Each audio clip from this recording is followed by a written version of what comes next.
In this video, we're going to be having a look at using permutations, which is the p function on our calculator. Now, if we have nPn, this is also equivalent to n factorial, we're finding the permutation of n objects. So if I'm doing 5p5, I'm looking at how many arrangements there are of 5 objects.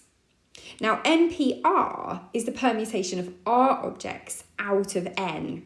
So if I have 10 objects and I'm arranging 5 of them, I would use 10p5 to find how many ways there are to arrange those 5 objects out of the 10.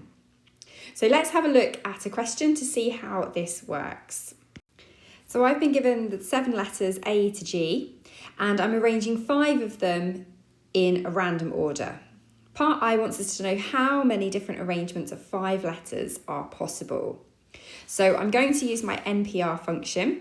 So I've got 7 letters, so n is 7, and I'm arranging 5 of them, so r is 5. So I need 7p5, and from my calculator, this gives me a value of 2,520.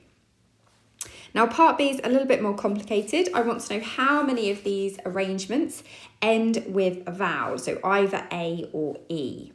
So I'm filling 5 slots, and I know that the final one must either be a vowel, so it must either be an A or an E. So it's actually only the 4 slots that I'm concerned about for each of the different types.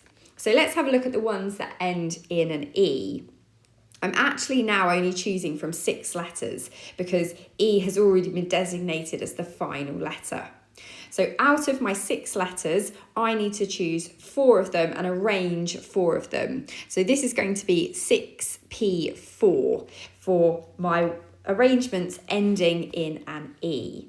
So 6p4 in my calculator is 360. And we can do the same for my arrangements ending in an A. So my A is fixed, so I've only got 6 letters to choose from.